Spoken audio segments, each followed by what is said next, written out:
Welcome to another episode of Until It's Done, a devoted podcast. I'm your host, Dana Lynn Kay, and I promised you guys the last episode, I said, Maria Redman's going to be here with me. Back in the building. Back in the building. We've always had, she's like my favorite guest because we always laugh so much. We keep it real, and that's what we need. I mean, we need to keep it real.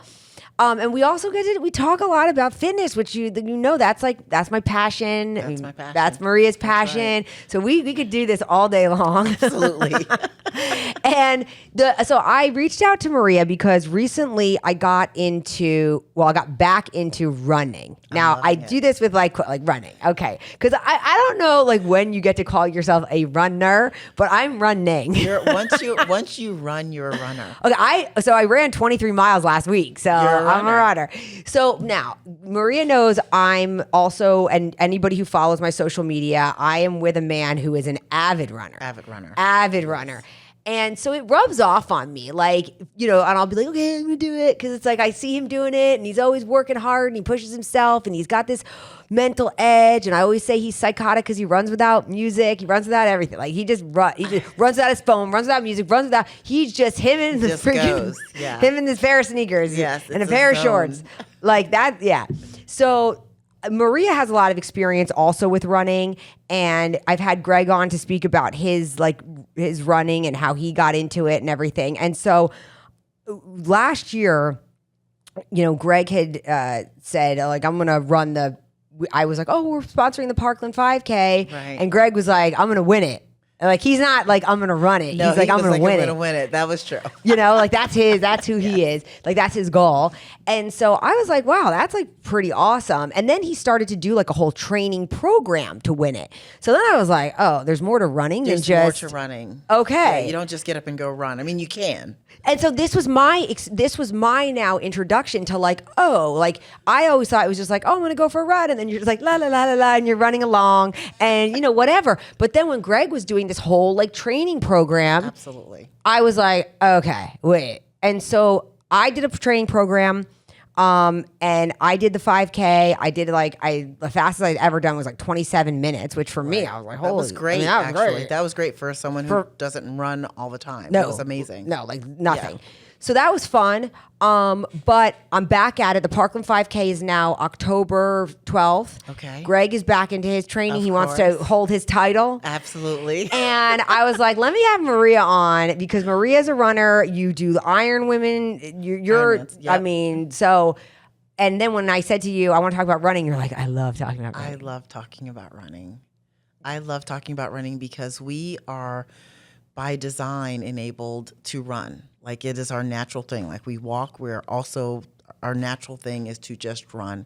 And it is one of the most amazing, freeing things that we are all of us, big, tall, short, heavy, thin, we are all designed for it, barring an injury putting you out of it. But I wish more people would just come and run. Yeah. Just a little bit, because once you run enough, Greg likes it so much. Once you do enough running, you get to this mental space of true clarity. That's why he doesn't need the music. Mm-hmm. That's why he doesn't need the watch. He doesn't need any of that. Yeah. He's in a zone of true clarity. I have my best thoughts, my biggest ideas when I am running, and I am the most at peace with myself and everything in the world. I can bring it to the table. I can get solutions and then dump it. And so I always wish that more people would just give running a chance. It's the one thing that people are like, ugh. Because it hurts. In the beginning, it hurts. I think it always hurts. Greg is it always hurts. It's but it's a very weird. That first mile and a half is absolutely like torture. Like you're like, oh my God, why am I doing this? You're playing every mental game you can possibly play to stay in it, to stay engaged, and then 1.5 miles comes, and then your brain is just like, we're doing this, and it's a whole different mindset at that point. Yeah. Then it becomes a mental shift. But we are designed by nature to run, and that's why I love running, because it is the one thing that we all could do and that we unfortunately neglect to do. Yeah, because it's painful. Because it's painful. And we don't have to chase our food down. We don't have to do any, like, they're like, No. what are you running? Like, even when people say, like, oh, I want to be in shape to run after my kids. What kids are you running at? Like, I'm like, what are your kids, like rabbits? Like, what do you mean you're running Did you after? give birth to Kenyans? I don't understand. What are we talking about? Right? I'm like, to chase after my grandkids. Like, I'm like, okay, so what, in the parking lot? And you're like, your kid takes off? Like, okay, yeah, I hope you can catch them. But like, where are they going? I've never seen kids that were that fast that they're outrunning adults. There's a big problem if that's happening, or you need to put them in the Olympics today. Right? Like, I'm always, yeah, it's kind of funny when people say that, like, I want to be able to chase after. Okay, all right, so you'll do a little bit of whatever, but that's certainly not going the distance, like really running when you're out there running. But running is, it's mental. Very. It's 100. I mean, there's a physical component to it, but it is, I would probably say 90% mental. Yeah. It really is. It's all in the head. And I think when it comes to running, the mistake that beginners make is everyone has the 5K in mind as the benchmark, right? That is the first benchmark run. Yeah. So a beginner runner is always thinking in 5K terms. That's 3.1 miles. Yeah. That's a lot to bite off. Yeah. When you think about, okay, I got in my car and drove 3 miles, and yes, I might have gotten there in 6-7 minutes. That's a pretty good distance to travel even in a car. Yes, right? So now you're sitting on your couch and like, you want me to just put on sneakers and do that? Right. And so they're expecting to have to do that instead of thinking about small chunks. Right? I always try to, when I have clients come to me that want to start running, I say, let's break this down into small chunks. First and foremost, let's start with a 1 to 2 minute jog, and then we walk 1 or 2 minutes, just so your body can get acclimated to that feel of the pound, right? Yeah. And because you're breaking it up, your mental also gets a break. It can handle 2 minutes of something. It's like, okay, I got this for 2 minutes. And you stop and it's like, oh, we're safe again. Oh, good, thank Jesus. Then you start it again. Yeah. Like, and so you ebb and flow until your body says, okay, I'm okay with this. I can get used to it. And then you start to add another minute or a little bit more distance. But beginners will put their shoes on and tear out. Yeah. And they got the eye of the tiger. Yeah. I've got my Rocky soundtrack on. Right? Because they made their mind up and they're like, I'm running. I could do this. Yeah. And they get like a quarter of a mile in and they're like, I need to go home. They're gassed. Like, and then it's like, whoa. Yeah. Because they also No went wonder out there. if you hate it. Yes. And then your heart's pounding out of your heart chest. You're going to throw up on yourself. And then you're like, 100%. never mind. This is a terrible idea. Yeah, because they went out there like they were a sprinter in the Olympics doing the 110, right? Yeah. So there's a process to running, and I'm glad we're doing this podcast because I really want people to start running. Yeah. But there's a process to it. So first and foremost, if anyone wants to start running, I always recommend them to start doing with some mobility work before they even put the sneakers on. Okay. Right? So there's dynamic stretching. And dynamic stretching means that you're just moving through the stretches. So you're going to do some hamstring stretches, some butt kicks, lunge stretches, hip flexors. Oh, yeah. Yeah, so you can look a bunch of these up on internet, but do a whole mobility dynamic stretch for maybe 5 to 7 minutes. Oh, now, I will be honest. Most of us that run, the real runners, we don't do this. We neglect this. Yeah. And this is going to bring folly. This is what creates injury. I'm here to tell you right now. Because you get cocky. You get cocky. Yeah. Yeah. You're That's the good thing about Greg. Greg never gets cocky. He does his warm-ups. He does all of his corrects. Great. He'll go to the gym. He'll be there for an hour. And I'm like, did you just train? He's like, I was just doing correctives. Correctives, I'm like, for an hour? And he's like, oh, yeah. Absolutely. Because it's serious. It's serious. It's very, he very takes serious. it because he doesn't want to be taken out. Right. So he takes his body, like all of his recovery, just as serious as he takes the training. Absolutely. And it's got to be that way. Yep. So I always tell everyone first, let's work on mobility. Okay. And so I think before you even put the sneakers on and even go for a run, I say, do the mobility and then let's go for a walk, but a faster paced walk. Okay. Like where you're really pushing it so that your hips can understand that feeling of moving past its normal range of motion. Yes. And your knees and all of that. It's like, and for some of us older ones, it's like just Like, getting the but juices listen, going. you gotta and get like I'm like, I gotta lube myself lube it here. up. Yeah, I gotta lube it up. You can't just go. Because I'm like the Tin Man. When I first start, I'm like, Dana, you're freaking crazy for wanting to do that. And I start and I'm like, oh hell no. But you know, once it's lubed up and you're like moving, exactly. But yeah, you can't just start. Like you gotta do a little. You gotta. And I probably look ridiculous out there, but I'm twisting. I'm pumping. I'm doing all this that's stuff. Fine. That's good. Look like an idiot. No one, at the end of the day, really no one cares. They're like, I don't know what that lady was doing, but she looks pretty good, so maybe it's working. I might try. I might motivate someone to get out there. Exactly. Get out here and see what that You're doing was. all these like pumping things. I don't care. I'm like, because I'm tight. Like I'm tight too from bodybuilding, so I'm super, super tight. So I have to do it. Yep. So let's start there first, and then start with the fast-paced walking. And I always tell somebody to do that for the first week. Okay. Because you need to reinforce. There's a lot of components to running. Yeah. Besides the run, so you want to make the mobility really a part of the routine, so that you really want to do it. That you're not getting cocky and saying, I don't need to do that. Yeah. Make it part of this. It's part of the whole thing. It's part of the running. Okay. So you do that, and then that second week, start with the run walk. Oh yeah. Right. I'm big with the run walk. Yes, 1 to 2 minutes. Really great runners implement this all the time. Yeah. This is like the thing that a lot of people skip over is the run walk. So do the run walk. And I like to give my clients a run walk for about 2 to 3 weeks, depending on their progress. And I always kind of tell everyone to ditch the data in the beginning. Okay. It drives a lot of people crazy because we all know if it didn't get recorded, it didn't happen. I don't know what that rule came from. Yeah. Oh, it screwed me up the other day because I was like, I by accident like hit something on the run and it wasn't recording. And I was like, and I looked down and I knew I just hit the bar. And I'm like, it's not buzzing for my mile. And I'm like, what? What? About to have a whole spaz. And then I'm like, it didn't even count. What? Do I have to start over? Like, right. And I did. And I swear to God, I started the over. crazy thing of that is there was a time, I know because I lived during this time when the watches were not a thing. No. They didn't even exist. No, but like since they do and they're collecting the data. Exactly. That I don't even know what I'm doing with the data, but I'm doing something with the data. Like the data matters. I'm like staring at like all these charts and shit. And I'm like, I don't even know what I'm looking at. But I'm going tomorrow. Yeah, What's my watch again? Maybe I can get the peak higher tomorrow. Yeah.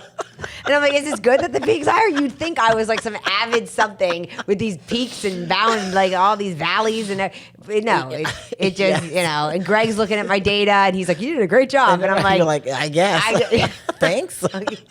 Oh yeah. I gotta mimic this chart next week. Yeah. No, I like it's so funny because it's like I got the Garmin and I got Strava and I got yes, it's and all then people all giving you kudos and then I'm like, oh shit, they're seeing my stuff. I better do like the public pressure. I was walking for like 6 minutes.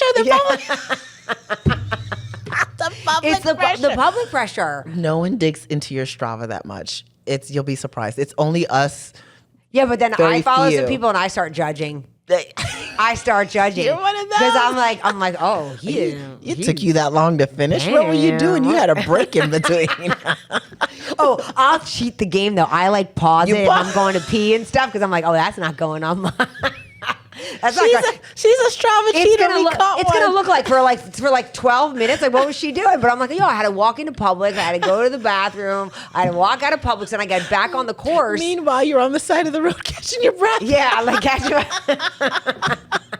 Exactly. So, people, you're hearing it here first. That's the biggest thing. It's okay to stop. Yeah. It's okay to stop, right? Like your body does have limitations. It will scream at you. There are times to push through, but there are times to respect when your body says, hey, just stop. We're not going to the Olympics, guys. Yeah. And I get pains. I got a pain the other day that was pulling in the inside of my knee. And that's when you should stop. And I stopped. Yes. I did some stretches. I kind of worked it out a little bit. And then I was like, all right. And then I tested it. And then I started running again. And then the pain was. So it's like, you got to listen to your body and not like, body. Oh, I'm pushing through, no pain, no gain. It's like, until you pop your knee. There'll be no gain. You'll be exactly on the couch actually gaining weight. Gaining weight and gaining a knee surgery. That's right. So listen to your body. Listen to the body. So after those couple weeks of doing the run walk, then you're ready for like a more consistent Yep. first mile, 2 mile run. Yep. And here's the next big thing that people do. Okay. They still try to race it. Every run they try to race.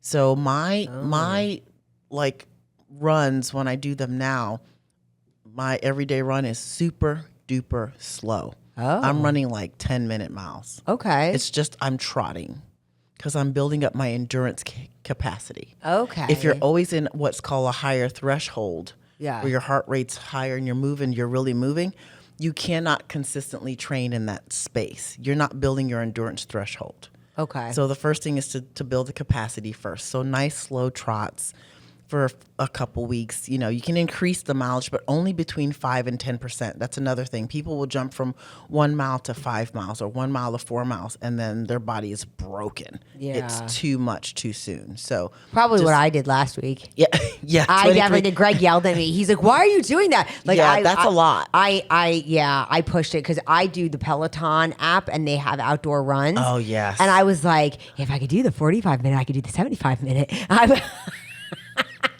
That's crazy. And you're on the tread. No. I was outside in the heat of the day, the heat of 12 the day. noon in Florida. I prefer that. I prefer that too. I It's prefer like a that hot too. yoga. It's like, Well, everything just. You also get a better heat adaptation. And when you go to races that are not hot, or you're racing in cooler weather when the races happen, Yeah. you can breeze through. Your heart rate will be lower because you've already trained it to be at a Oh, certain that's a heat. good- So yeah, good point. There is something to heat training, but electrolytes Oh, yeah. are Yeah. super important. Hydration. So, Yeah. that's all critical if you're going to do. Which is why I stopped to pee. Yeah. Publix. My path has 2 pee stops. Like I know Right. at the park and at the Publix, like because I'm drinking so much, So much. To run in the middle of the day like that. Yeah. you gotta pack in have some to- water. You have to hydrate. Yeah. Yeah. Yeah. But I like the middle of the day, and also because it doesn't take as long for my body to get warmed up. Right. It just kind of is already melting. It's a little, we've been up for all the day moving. Yeah, absolutely.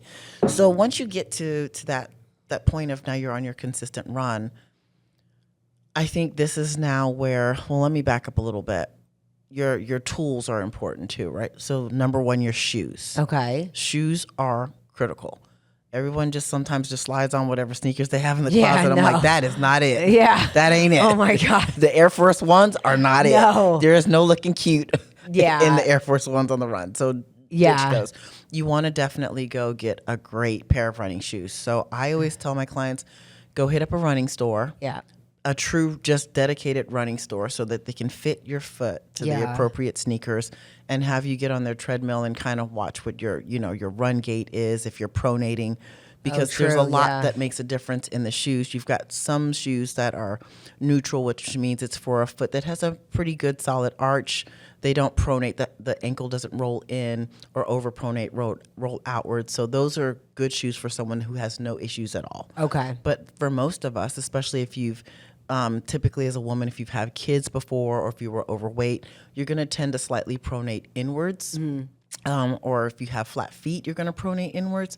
So you need more of a stability sneaker. Okay. And so that's something that you should get. So you have your neutral, you have your stability, and then there are some people that do well, like Greg does extremely well in a minimalist sneaker. Yeah. He's good. Yeah. He gets good ground contact, and I mean, Yep. he's got phenomenal. His body frame is perfect for running. So Yeah. he's just a lucky guy. Yeah. So, Yeah. so Take that's- advantage of those yeah, good genetic. Yeah. So when you have it, use it. Yes. So that's where he benefits from. But most people, especially our beginners, are going to end up in probably a stability shoe. I don't Okay. really foresee many people going to a neutral shoe unless they're just super, super thin and have never, their arches are really good.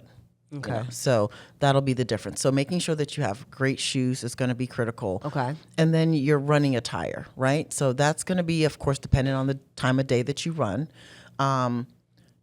I always tell people to try to have moisture wicking clothing because friction, right? Yeah. Even if you're only running 1 or 2 miles because you're a beginner, you don't want to start getting rubbing happening between the thighs or Ugh, underneath the yeah. armpits, because that's a real thing. Yep. Because when I started running from a child, I was always heavy. So I ran as a heavy cross country, all of that track. I was always heavy. So I know a lot about the rub. Yeah. That's Yeah, so moisture wicking, and then you want to get something like Body Glide.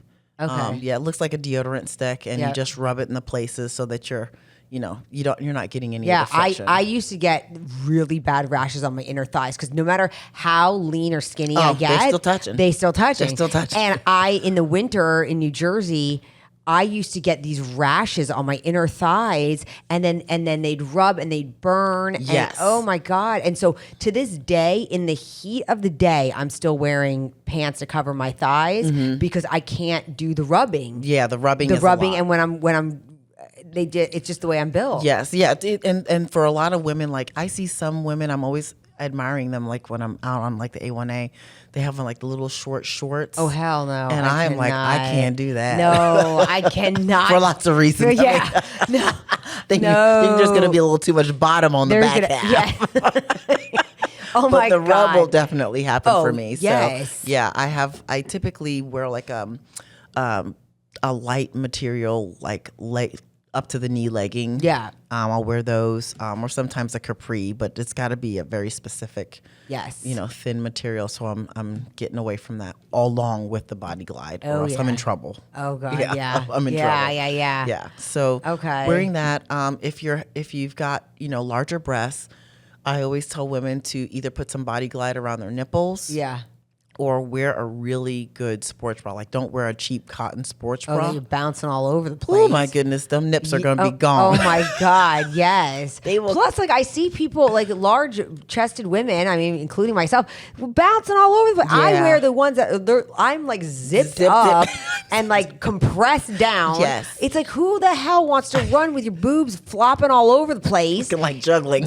Yeah, the whole thing. I'm like, it's too much crap flying everywhere. Which is very uncomfortable and actually really bad for the body anyway. Like, it's Yeah. not healthy. So definitely the key to the sports bra, buy a good sports bra, but also buy a size smaller. You Yeah. want them in compressed Yeah, you and, want like, them tucked down in there. and, like, yeah. There's not to look. We're not looking cute. We're not doing No. old school Pamela Anderson on the beach. Yeah. This is not Baywatch. No. In slow-mo It's like, running right. with it Do all. you remember that? Yeah. Oh, yes, I remember it. So sports bra is extremely important. Okay. And if you really want to get into like data, a heart rate chest strap. Yes. That's more accurate That's than what your Greg watch. wears. Yes. I wore one forever before we had all the Yes, Garmin it and was everything. me too. I was back just in the day because they wanted to see the on polar. the polar. I just wore a polar with a strap, That's and I would right. always wet it a little bit, stick Yep. it to my thing, and I did that. I must have had 5 of those things. I mean, Oh through the yeah, years, that was like the thing. yes. Yeah. And so now I was gonna go back to the strap. Greg got one for the Garmin. Yeah. I was just like, but I was like, Dana, are you gonna now start being obsessive with like, You like- can. It really just depends on how important the data is to you. Yeah. And so for beginners, honestly, I don't like to convolute the process. Yeah. Keep it simple, stupid. Okay. Just go out there because the run is meant to find enjoyability. Yes. And I think sometimes you lose the enjoyment when you start getting too caught up into the data. That's what I don't want to happen. Right. Yeah. Because So- I really want to enjoy Yes. the run. And also too, I think when you do so much data, we do something in the running world called running naked. That's what Greg's doing. He's running Yes. naked. Because we're so disconnected from our bodies in many ways. We literally rely on everything to tell us how we're feeling. So, perfect example, I like to track my sleep, which is a very trendy thing to do now, and I think it's great to do. However, there are some mornings I wake up, I feel amazing, and my watch told me I had poor sleep. Yep. I'm like, wait a minute. Yeah. And so then I'm like, should I be feeling like I had poor sleep? Right. That happened to me 2 nights ago. And I was so proud of my sleep. I was like, oh my Yes, God, I I'm slept for like like, I 9 know. hours. And then it told me it was a 50% poor. I was know, like, so then you start questioning, should I now adjust my behavior to what it should I sleep like a poorly, should I function like a poorly, like how crazy. rested person? Right. How When I was crazy. feeling great. I was Right? So- and then I was like, what made it poor? I slept the whole I know. freaking So night. now you're mad at a computer chip. Yeah. Think about it. That it doesn't know your body. Right. Anything you could have had too much sweat going on because it's relying on bioelectrical impedance. Right, So right. anything could happen to it. So we get too connected to the data. Okay. And then we are not really just listening to our bodies. And the beauty in running naked is you have time. There's no looking, right? You Yeah. have time to say, how do I feel? do I feel like I could run a little bit faster?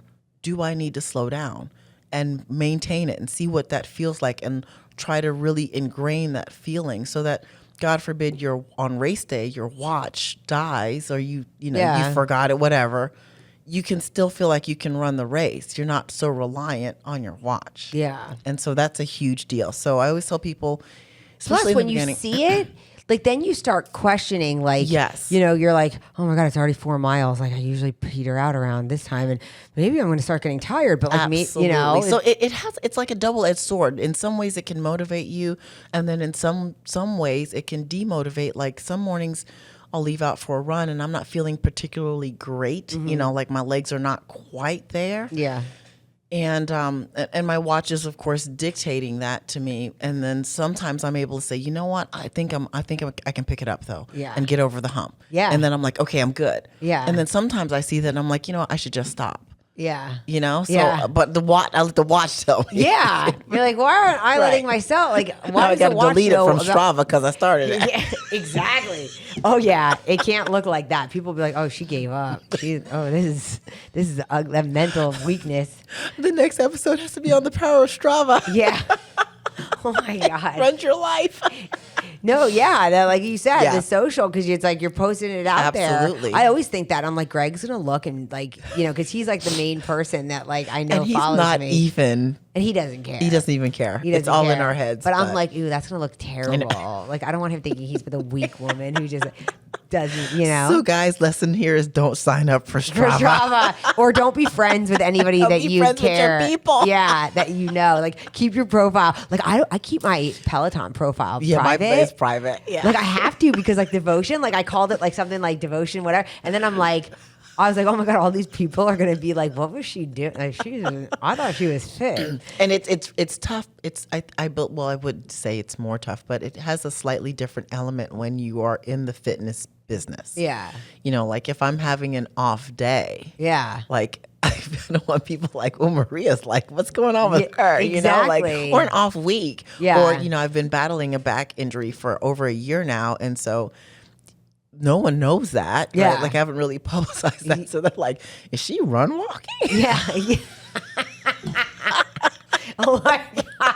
Oh my God. I haven't seen any 7:30 splits from Maria in a while. Yeah. I'm like, oh my Oh God. my God, it's So the so- pressure of that is it's real and it's rough and we probably need a whole, trauma session on that. I like the run walking. That is so Right. fun to I me. like it, yes. It's so fun to me because I can, and what I do is with the run walk, like the one that I did the other day, they keep extending the run. Yeah. They'll extend the walk too. Yeah. But it's like we're doing 3-minute runs and we're doing 4-minute runs and we did 5-minute runs. Right. And I was like, oh, and then I'm like, oh, if I could do a 4-minute, I could do a 5-minute. If I could do a Right. 5-minute, I could do the 6-minute. Right. So mentally it builds It builds up. confidence in what you Yes. can do. Absolutely. And so, okay, a couple things. Now, for people who want to also maintain their muscle, because I know a lot of people say, oh, I don't want to, as soon as I start running, I lose my butt or I Yeah. lose my, whatever. So, that was one thing that I started to freak out about because my Yes. butt started turning into a little pancake last Yes. time. Yes, it will. So here's the thing: fueling is important. Mm-hmm. In the major running world, carbohydrates are like king, right? Yeah. But I always try to remind everyone, especially if you're beginning and intermediate even, if you're not really running over a 10K, Yeah. you don't need to be slopping down a whole bunch of carbohydrates and gel. You don't need to Yeah. carb up. It's not even. Right, I the see people the night gels. before a 5K, like I'm carbing up. I'm like, for 3 miles, you're not gonna burn that much carbohydrate. No, no. You're not. Yeah. You're just not. So Yeah. stop carbing up so much. Yeah. You really don't need to change that aspect of your nutrition, to be quite honest. Okay. What you do need to do, however, though, is really up your protein and your healthy fats Oh, for okay. muscle sustainability, because you're breaking it down even faster than you would if you were in a gym with running. Running is a very hard process on the body. Yes. Unfortunately, that is one of the byproducts. So what I see is people start to run, they start doing their research and they get very carb heavy. Yep. and neglect protein like almost altogether. Oh, no way. They'll have a meal or two, right? But it becomes, I got to get my gels in. I do my carbohydrates or all the little, snacks that are out So now. that's why they end up looking like string beans. Yes, that's why runners look that way. And also there's a misconception that if I am thinner or lighter weight, I should say, I'm going to run faster. Really? That is a misconception. In theory, yes, it seems like it makes sense. If something's lighter, it should be able to technically move faster. Excuse me. But if someone has more muscular endurance, they can move just as fast if they've trained that way. Right. So when I get on start lines of races a lot, people look at me like, because I always seed myself in, faster seeds. So, Yeah. I'm not back there what they think of. Maybe she should be running 10, 11 Yeah, because she's a big woman. Right, I'm up there right. with the 6s and the 7s and they're looking at me like, Okay. she's about to embarrass herself. Yeah. I'm about to be about to embarrass yourself with them gels. They're gelling and gelling. You're just getting all zooted up, and I'm like, I had oatmeal for breakfast. I'll be Right? fine. Yeah. So it's something to be said for muscular endurance, and that's a big part of running too. I think the science is starting to change where they're saying, okay, runners that are lean, so thin, and they look lean, but they don't have great bone health anymore because they're very, very malnutrition. They don't have good nutrients. Yeah. It's just lots of carbohydrates, and a lot of them cut the fats out because they believe the fats make them fat. So, Oh my God. right. So Yeah. there's a whole mindset in running that like everything else, there's a bad space in running. Yep. Like every sport. So to keep the muscle on, you definitely, you need to keep training. Yep. But your nutrition needs to match that. Okay. Right? You definitely need to match the nutrition. I mean, in all the Ironman training that I've done, I did like a couple like side by sides of when I started the training to after the race. My physique was exactly the same. So when somebody becomes a runner, or like say what I'm doing, and I want to keep on my muscle, I don't want to lose my butt. So what does somebody do? Like, I haven't changed my diet. I still eat the same way that I did, but maybe do I need to add in now? I would add in. Okay. I would add in one for sure because you're adding another energy demand to your body that it hadn't had before. Okay. Right? So, and you are super active. So you're doing your Yeah. running, you got some golfing going on, a little bit tennis. of tennis, right? A little bit of pickleball gets thrown Yeah. in here, and then you're still trying to weight train. Yes. And so all of that, every time you add another, element to the system, it's like, okay, your body's like, oh, I get it. You're still eating the same amount of food though, but you're still placing more energy demand on me. I've got to take it from somewhere. It's going to eat your muscle first. Okay. That's why people end up looking that way. Because like, I don't know where you want me to get it from. You didn't put nothing in. I'm going to go with the butt cheeks. Right. If you're doing that much, it Yes. makes sense, and you're pulling all that energy. Correct.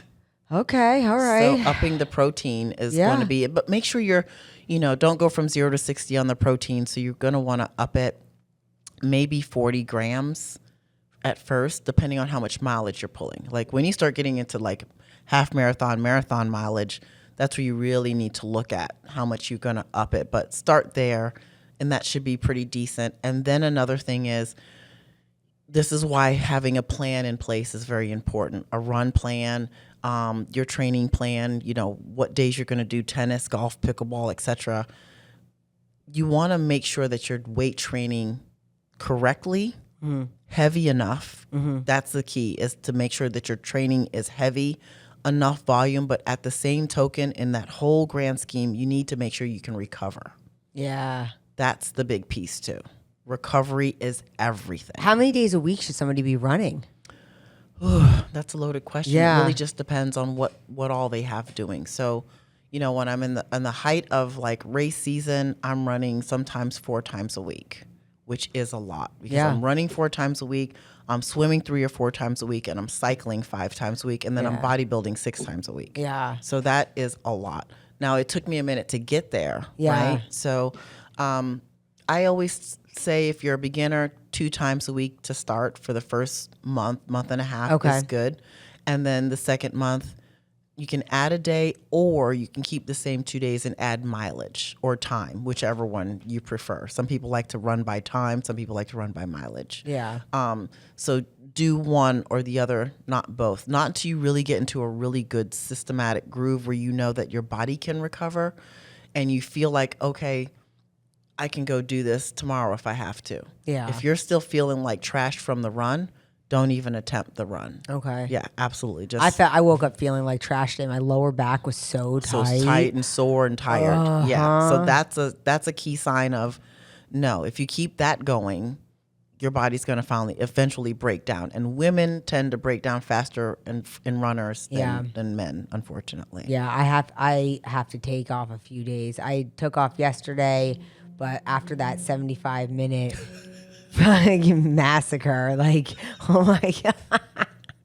When you were in a zone though. I was in a zone. You were in a zone. And I was having a good time. And I and that's where you have to be careful. I'm always pushing and challenging myself and Yes. thinking more is better, right? Like when I do certain things. Absolutely, and it's not. And actually, in running, less is more. So I'll share, since my back has been kind of not the best, I said, well, I can't run as much, but I want to still be able to run.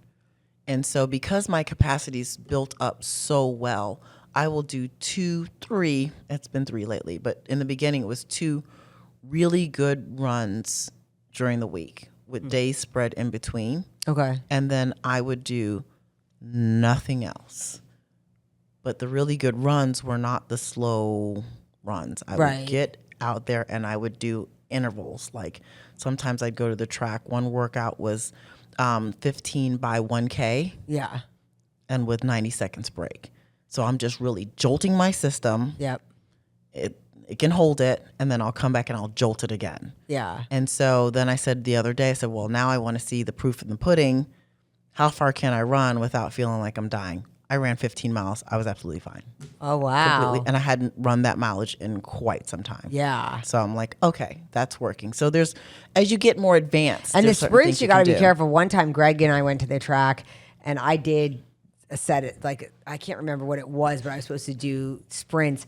And I did a bunch of them, and I was wrecked. Oh, for yeah. Like yeah. days. It'll wreck you. Oh, it'll wreck you. Wrecked. It will wreck you. I thought I was sick. I was in bed. I was like, oh my God, my body, I can't move. And Greg's like, what? And I was like, it was the sprints. And Yes. like, I just, Greg Yes. says we call it rinsed myself. Like, Yes. rinsed. You rinsed. I was just, and I was like, I think something's wrong. Yeah, it'll make like, you feel like you have the flu. Yes. Yeah. It was like the flu. That's and I'm a like, very this real, is not normal. Yeah, it's a Like, real response to all of that impact that your body took. That it's like, I don't do this. I don't know what happened to you. Were we running So from how a do you bear? ease into that? Do you just do less sprints? You do less. You do less Okay. sprints. So you should always start like the first.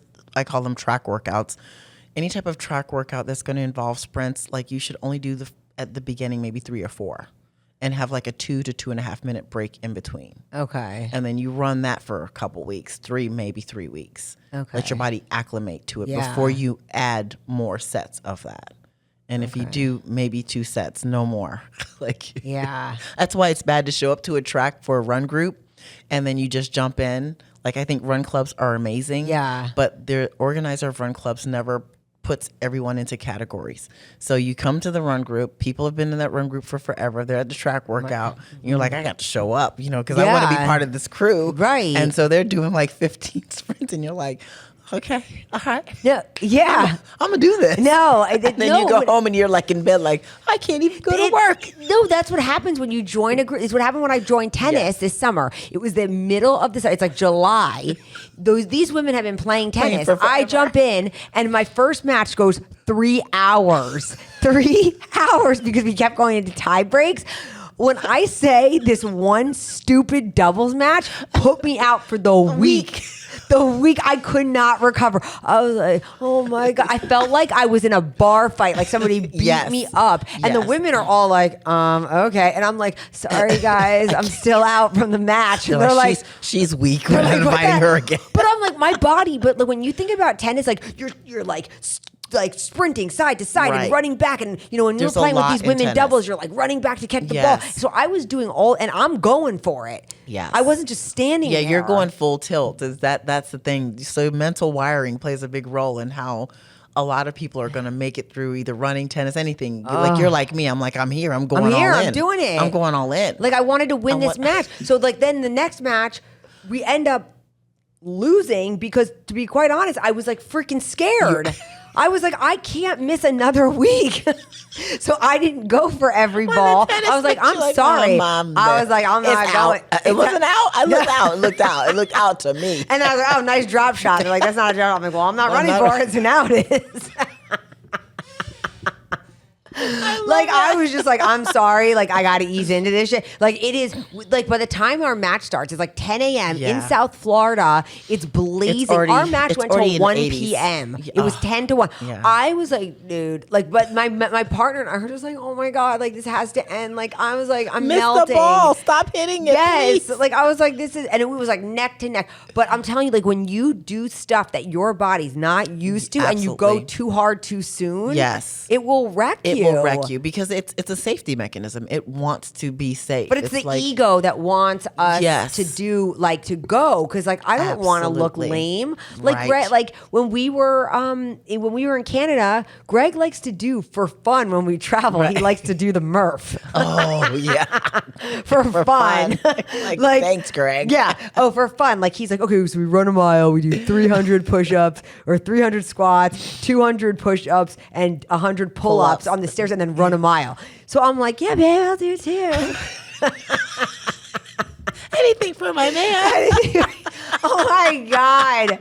I was like, you asshole. Like, I was like so sore. Now you're all beat up on the trip. I couldn't sit on the toilet like the rest of the trip. I was like, oh, I'm running a mile. I'm like, no, it's fine. It's fine. Meanwhile, I hadn't been running like at all. He's lapped you. Oh, lapped me. Like, he's already like doing his like 200 pull-ups by the time I'm even jogging back. And so then I was like, well, I don't think I'm going to do because my shoulder. So like, I'll just do like 200 lunges. Oh my God. That was stupid. That was so stupid. I was like, for the rest of the trip, I was like, I couldn't put my pants on. Like, I was so sorry. Like, I haven't done volume. Like 300 squats, 200 lunges. Each, like, I'm lunging. He was like, please just stop. I was so I got out of it early. Like, I was about to. So I did the whole middle part, and I was about to do my last mile, and then I had to get my hair done for the wedding. Oh, that was and great. then they were like, oh, babe, we get hair done. He was like already done, so I was like, oh, I guess I can't do it. I was like, oh, thank God. Like, I started running, and my legs felt like I was like cement, like. Guys, do not do what Dana's doing. Swollen. I was swollen. And I'm always like, yeah, like, I'll just hang with you. But it's like, oh my God, Greg. God, you're annoying. Like, sit down. He like just the other day, he's looking at his data and he's like, hey, I've done 5,465 workouts in a row on Strava. Like, I'm like, and he's the annoying one who's like, God, I'm sore. And it's so weird. I haven't even done anything. Oh, God. Slap. You haven't done anything. I'm like, oh no, that like 10-mile run after work doesn't count. That could have maybe been it. No, that doesn't count. Or your hour of correctives with bands and give me a break. What do you mean you haven't, like that, like not much about Greg pisses me off, but when he's like, I'm so sore and I haven't done anything, and then he shows me his 5,000th workout in a row, he's on a streak. Oh my God. I'm like, well, what does that all that count for? Like that doesn't, no, that's doing nothing. Or, oh no, I just did some cleans in the garage. I hear him like cleaning in the garage, and like he's doing like pull-ups and doing all kinds of, he comes in like, or he's the type that like will just like go into the garage to just like do a quick lift, and he comes back like drenched. And I'm like, oh, but no, that didn't count. That was nothing. I'm like, that was nothing. That's something. Like, that is something. Ladies and gentlemen, Greg is in the 1%. Let's not try to do what Greg is doing. No.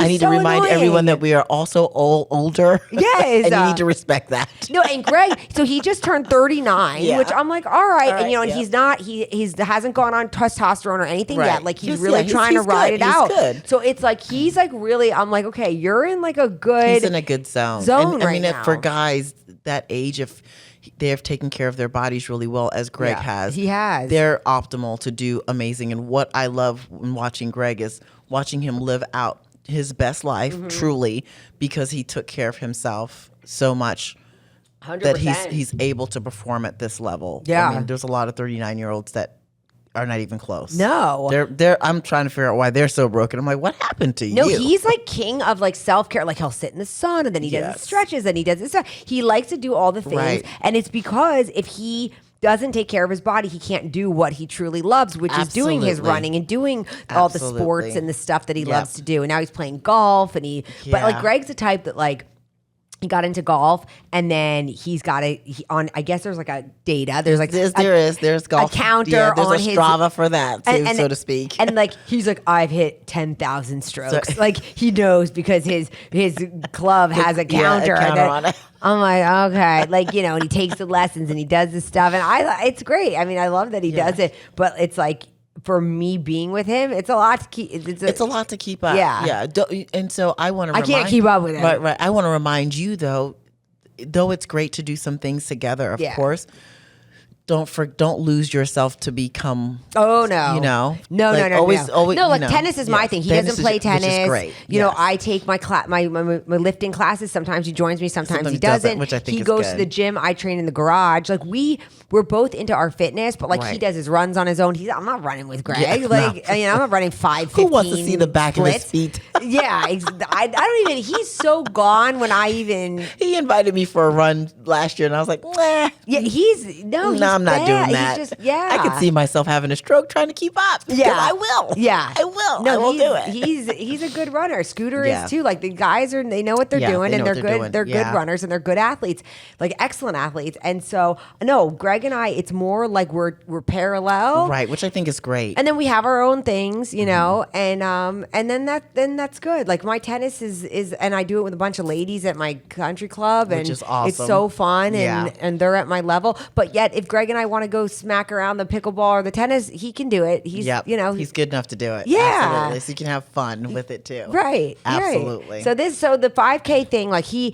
has his like rituals, and like when we get to the race, right.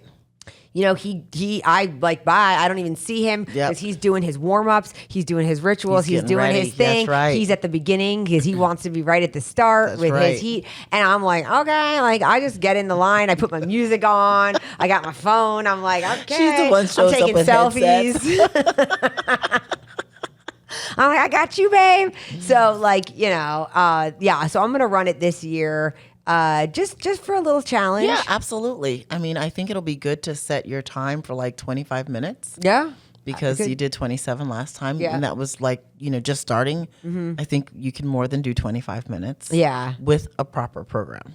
Yeah. That's the key. Yeah. That's the thing. Like, so I'm not on a program. You need to be on a program. So once you start running and you've like gotten just into a good groove of being able to run and you now want to get like specific goals. Yes.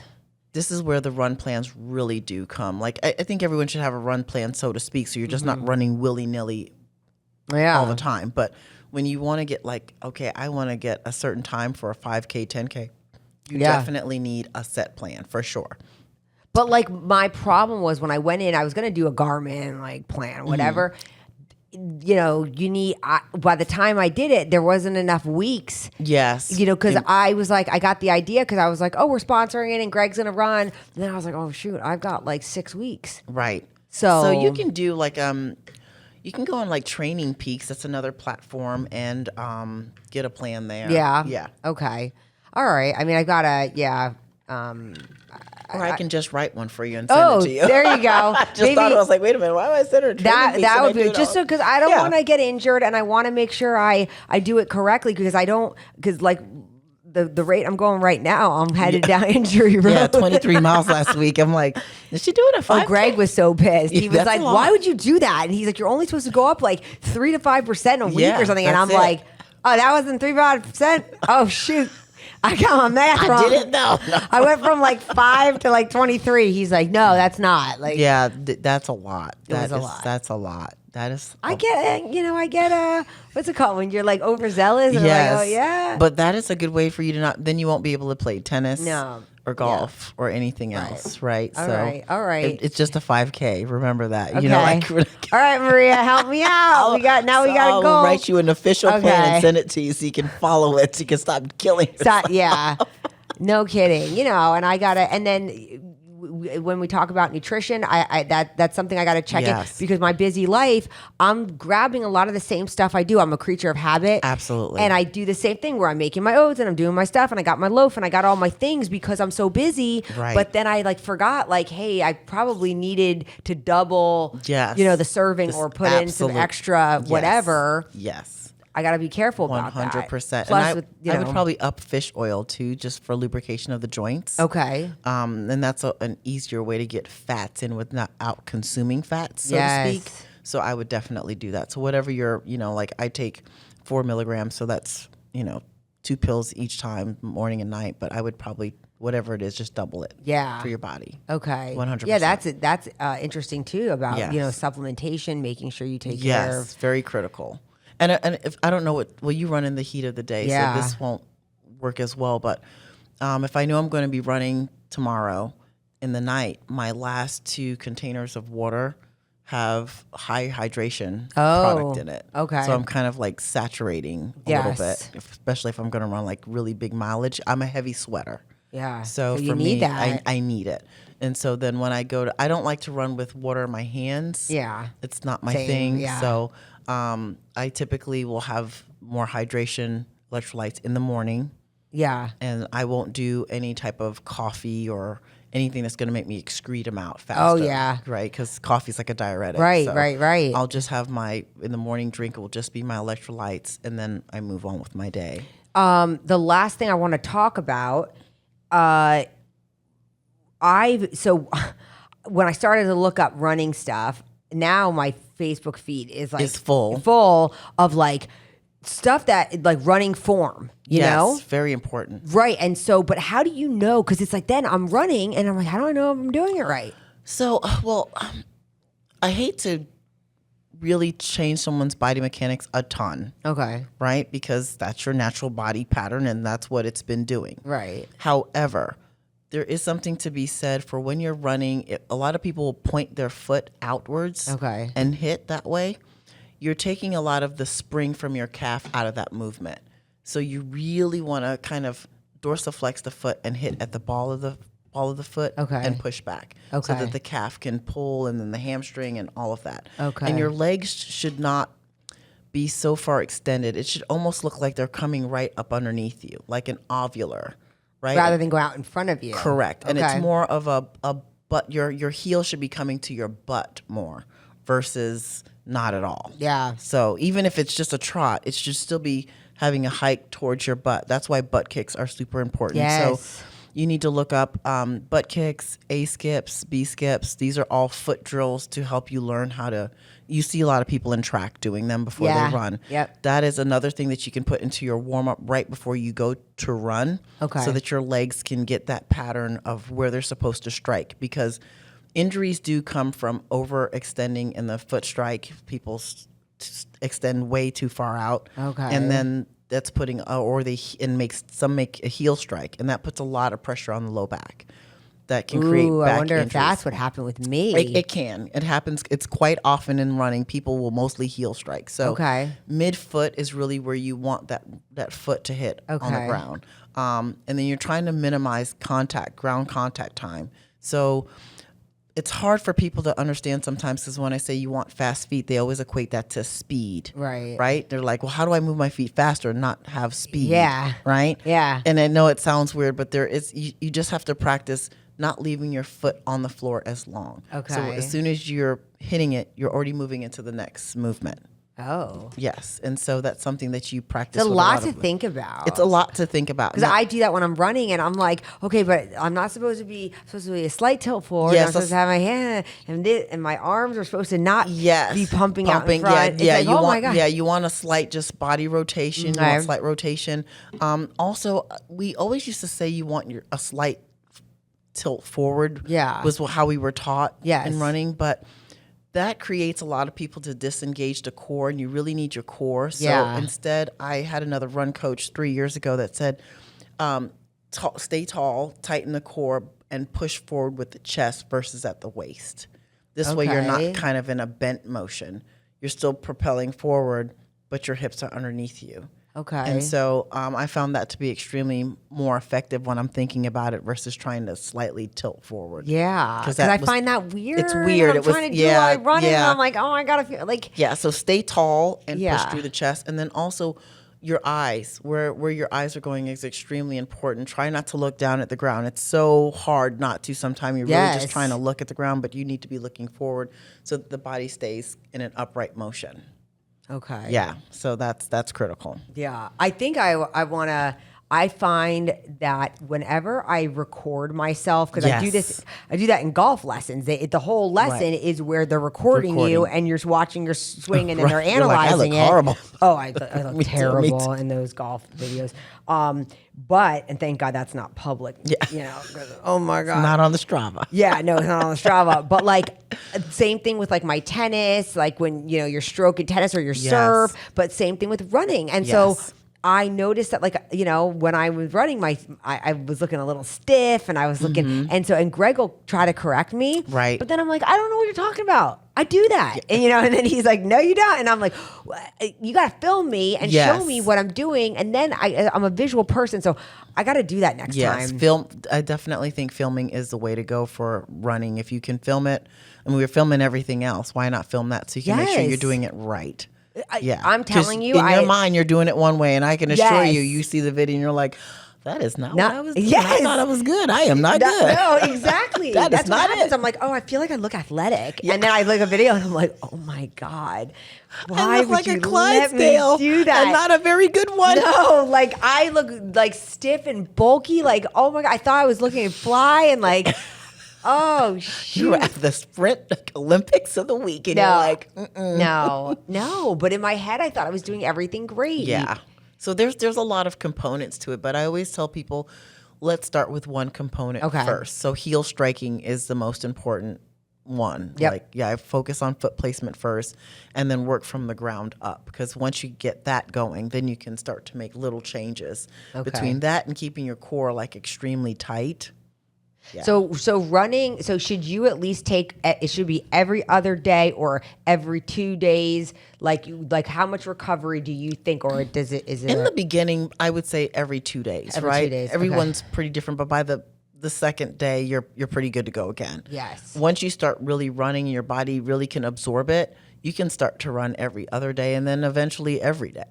In peak season, running every day. So it can happen, but you want to build up to that. Build up to that. Yeah. Then it takes months to build up to that. Truly, I mean, as an athlete, I would thought it was going to come quickly, and my body was like, "No, ma'am." No, yeah, exactly. You want to go back to bed? Yeah, for the whole week. I thought I was going to be in every other day. Yeah, and I'm like, I need another day. You need another day. Yeah, and you'll be a much better runner because of it. Yes. Yeah, your body can absorb it and hold it longer than people think. It's not like weight training where if you don't go to the gym in a week, I mean, you still have the look, but the strength itself sometimes diminishes, right? And so running is not the same way. You can there's other triathletes in the pro ranks that have had 6-7 weeks off of running completely. Yeah.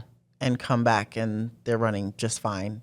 Okay. Same mileage, like it didn't even happen. Really? Yeah. So your body can hold on to running prowess way longer than anything else. Oh, that's good to know. It's very good to know. That's why I love running. I love running. Yes. Yeah. Okay. Oh, this was such a good episode, Maria. Absolutely. Thank you. We'll do a follow up about running. I think it'll be fun to see how I do. I've got a month and a half, not even, but 5 till weeks this. and a half weeks. Yeah. So it'll be fun to challenge myself, see what we can do, and you'll come up with a little program for me. Get your program. Make sure I'm 25 minutes is the goal. Yes. And I'm goal oriented, so it's got to happen. Oh my God. Yes, I love it. All right, you guys. Well, Maria, thanks for being here. You're welcome. And thanks for tuning in, everybody, to another episode of Until It's Done, a Devoted podcast.